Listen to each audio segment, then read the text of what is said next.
Reposición de programas de la librería mediática, ciclo Para Volver a Ver, fin de 2023 e inicio de 2024. Tu es le soleil d'un million de matins, soleil d'un million de chagrins. Tu es la terre d'un million de midis, d'un million de midis.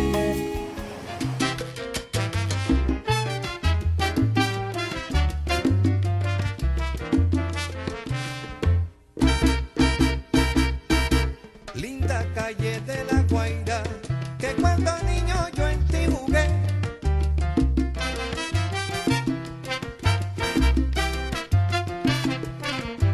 No puedo olvidar tus casas, bello terruño donde me crié. Camino a Punta Mulato, siempre en las tardes salgo a pasear. Recorro todas tus playas, desde Macuto hasta Naiguatá.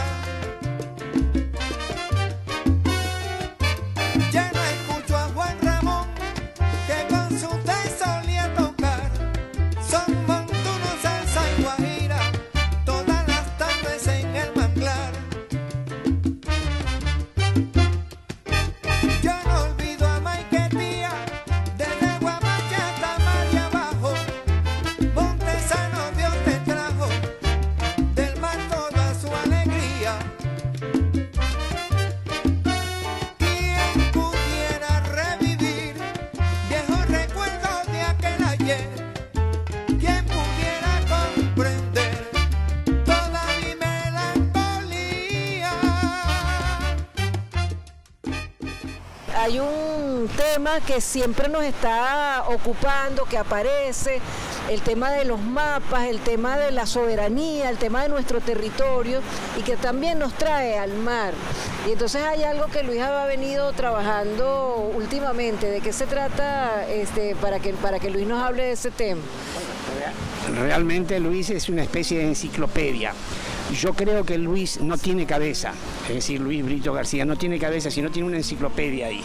Así que cuando él está hablando del mar y escrito sobre el mar, a profundidad siempre y además de una manera sumamente entretenida, todos y cada uno de estos libros son especialmente entretenidos y digamos de extensión cultural. Así es. Así que entrar al terreno, por ejemplo, a mí me impresionó Señores del Caribe, me impresionó muchísimo Virgilio. Es un libro metódico, pero muy, digamos, de una altísima sensibilidad, muy importante Claro, leer pero ese libro. de la literatura, bueno, la verdad es que Luis ha manejado todos los temas y como abogado también se interesa en temas que tienen que ver con hasta dónde llega la extensión y la soberanía de un país.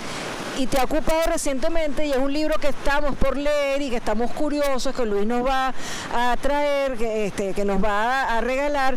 Estamos por leer un libro que es lo más reciente que tú has publicado, que es sobre el Esequibo. Ese tema de los que se habla mucho, pero la gente a veces no lo entiende. Guayana Nuestra, sí, es una recopilación histórica, pero además al final un compendio de medidas a adoptar para la recuperación, porque está bien, hay muchas quejas, nos despojaron, etcétera, pero ¿qué hacer?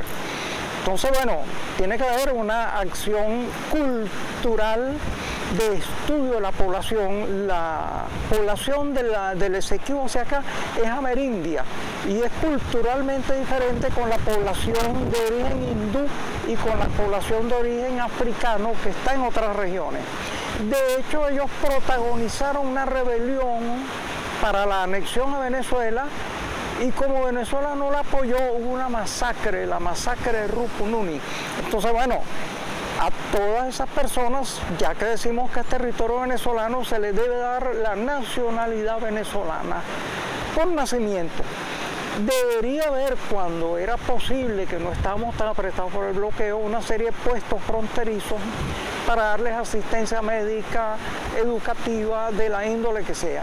Tenemos que estudiarlos profundamente, divulgar nuestra cultura, traer inmensa cantidad de estudiantes de la región a que se formen en Venezuela para que haya un sentimiento de solidaridad y de hermandad con Venezuela. Bueno, hay un conjunto de recomendaciones puntuales. O sea, que es un libro breve y práctico, como un especie de libro manual. informativo. ¿Cómo recuperar el Esequibo? En lugar de quejarnos, bueno, vamos a ponernos en la tarea de recuperarlo, pues.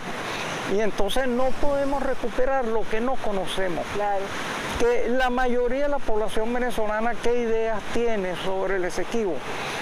Muy pocas. Tú le preguntas a la gente y se queda en el aire. No, tenemos que conocer profundamente toda esa región e irnos ganando mediante lo que llaman el poder suave, no una incursión militar, pero intercambio cultural, apoyos educativos, sanitarios, presencia cultural constante, así como hemos tomado formas culturales de ellos como el Carnaval del Callao y otras cosas, bueno, hacerlos conocer nuestro folclore, nuestras fiestas. Entonces, poco a poco, Intercambio. ir creando una especie de unidad cultural que pudiera propiciar después la unidad política, ¿no? Y la unidad estratégica. Sí. Entonces, bueno, es un poco la idea de ese libro. Sí, además tantas riquezas que hay en esas aguas, ¿no? Es importante también para Venezuela. ¿Tú cómo ves esta inquietud de Luis? Imagínate, Luis yo creo que ya va a llegar a los 100 libros y esta es una de sus inquietudes que son múltiples. ¿Cómo ves esto del tema del Esequibo en la parte como ciudadano? ¿Cómo te llega a ti? Más que como ciudadano, como militar, ¿verdad? Es un tema muy sensible, indudablemente, porque todos sabemos que desde 1777, que la Capitanía General de Venezuela es territorio venezolano.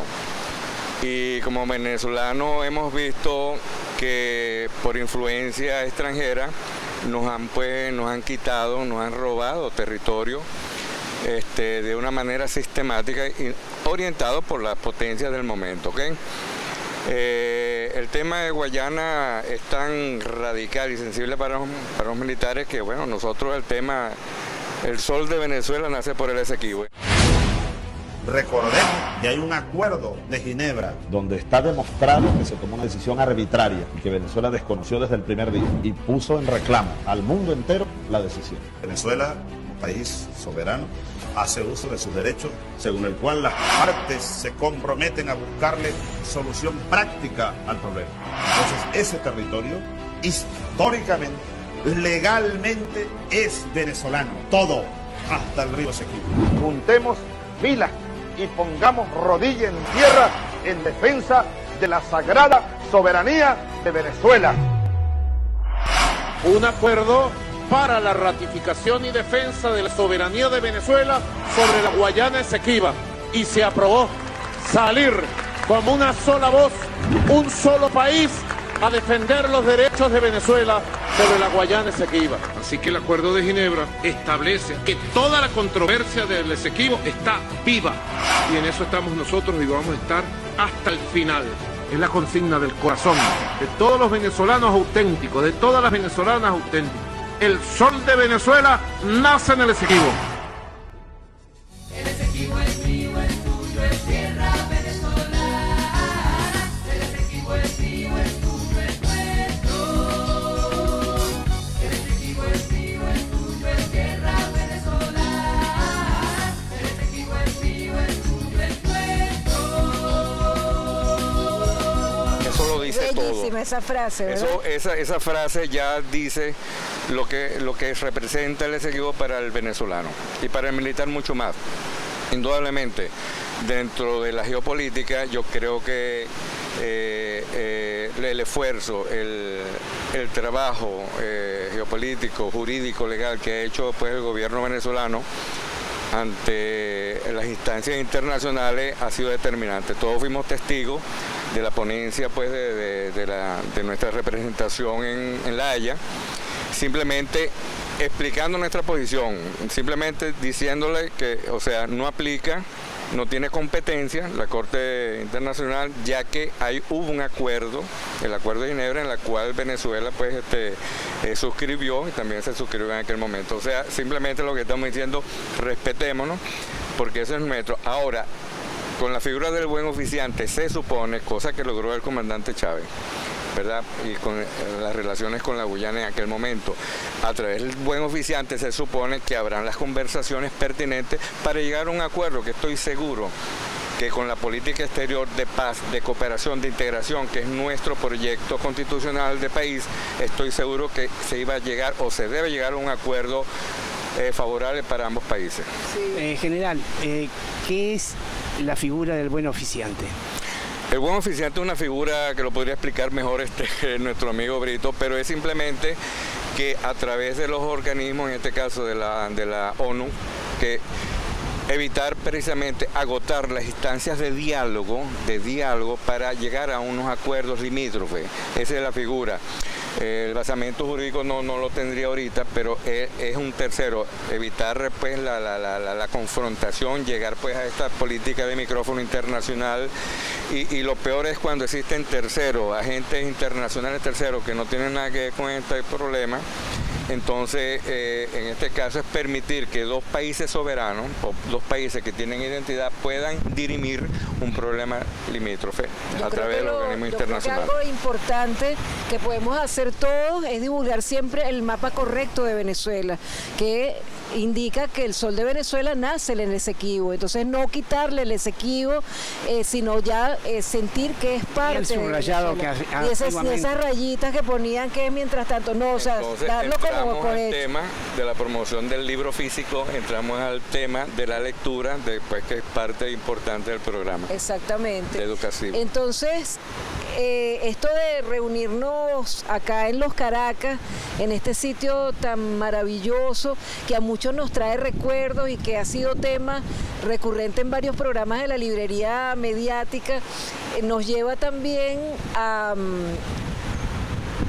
elegir, y hemos elegido para este programa, lecturas preferidas en las que tú vas a profundizar algunos de los libros preferidos sobre Simón Rodríguez. Isidoro va a hablar de uno de sus autores preferidos y una obra que tiene que ver precisamente con lo marítimo, de Juan Carlos Bonetti. Yo voy a referir a Abra Palabra, y Luis, y quisiera que comenzaras tú, Luis, y este gato yo no sé, va a tener que concedernos una entrevista, porque cada vez está más pasado. Hay que ponerle un microfonito ahí, pues. Yo creo que eso se llama curiosidad intelectual. Y hay un libro que para algunas personas es difícil, pero Luis siempre lo ha descrito de una forma tan apasionada que uno entonces se atreve a leer ese libro que para algunos es difícil, y es el Ulises de Joyce, del que tú has escrito, has dado conferencias recientemente, escrito para Pie de Página, has dado conferencias en el Techo de la Ballena, allá en esa librería Café Extraordinario que hay por el centro.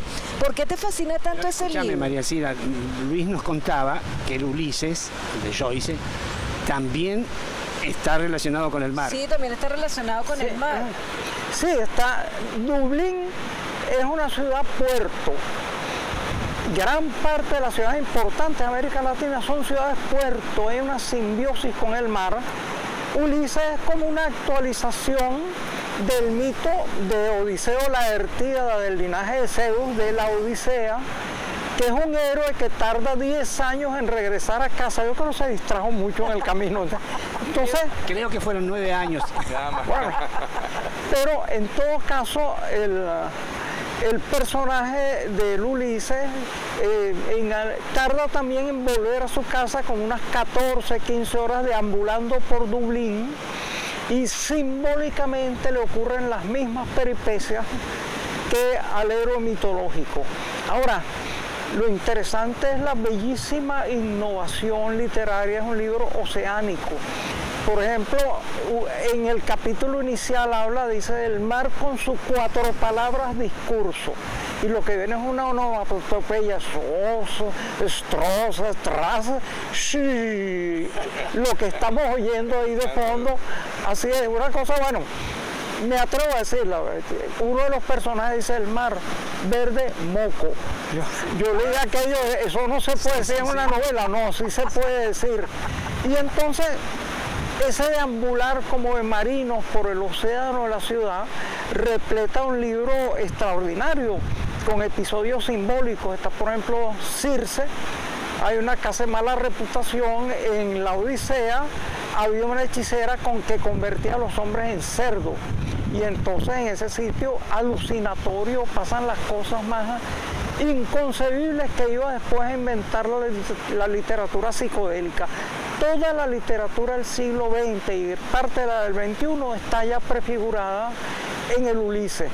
Pero además, a pesar de que Joyce era nacionalista irlandés, Irlanda es un país sometido colonialmente, hay un párrafo que tiene una significación extraordinaria.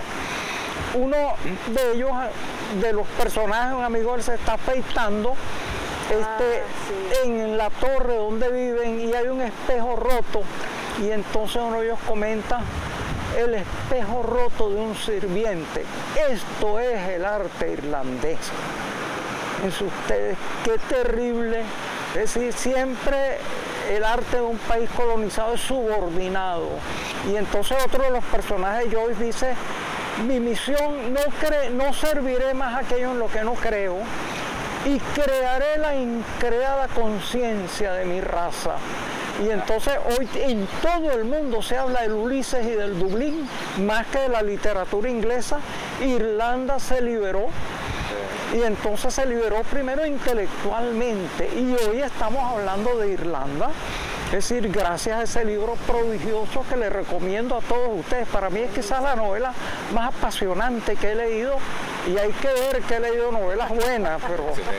Mira, pero seguramente... La verdad, perdóname, yo el Ulises lo he leído, realmente lo he intentado leer, porque no he podido comprender todo lo que Luis acaba de decir, pero sí de la manera como Luis nos explica el Ulises. ¿Verdad que provoca leerlo? Provoca leerlo, uno se apasiona, yo me apasiono con la literatura y con tantas otras cosas, y en este caso me apasiono con el relato que haces. Entonces yo te propongo, Luis, que tú hagas un pequeño ensayo sobre el Ulises. Ya lo hizo, lo publicó en pie de página.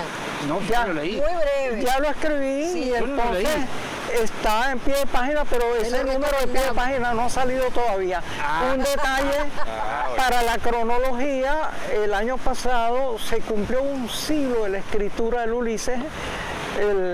Y además el Ulises es quizás la declaración de amor más larga que se ha escrito, porque el capítulo final es un capítulo, el monólogo interior de una mujer antes de dormir, no tiene signos de puntuación, y es un homenaje a Nora Barnacle, la esposa de Joyce, porque ella también le escribía cartas y nunca ponía signos de puntuación.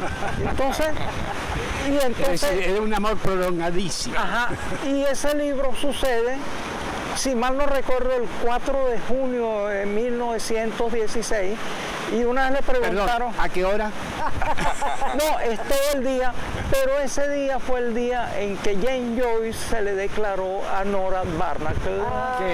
Qué lindo es. Qué lindo. Al leerlo celebramos una declaración de amor, y ese libro termina además como deben terminar las declaraciones de amor.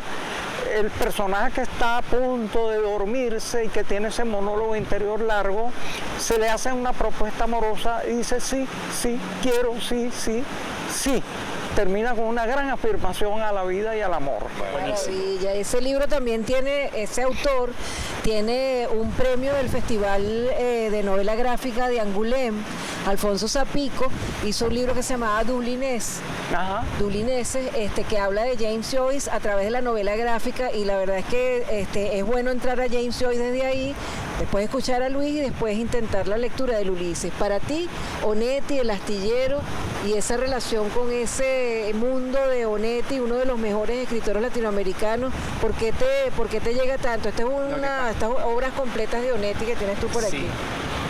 Debo decirte primero que nada que yo voy a hablar entonces de un autor y de una novela que más bien es sombría, no tiene ese brillo hermosísimo y atractivo que Luis acaba de decirnos en el Ulises. ¿Y por qué tengo que decir esto? Porque voy a leer, si ustedes me permiten, voy a leer unas 50 páginas. Voy a... ¿Por qué tan poca? No hay espacio en el programa para ello. Voy a leer un fragmento pequeño del comienzo del regreso de uno de los personajes a un pueblo del cual fue expulsado. El astillero. El astillero. Soleil d'un million de matins, soleil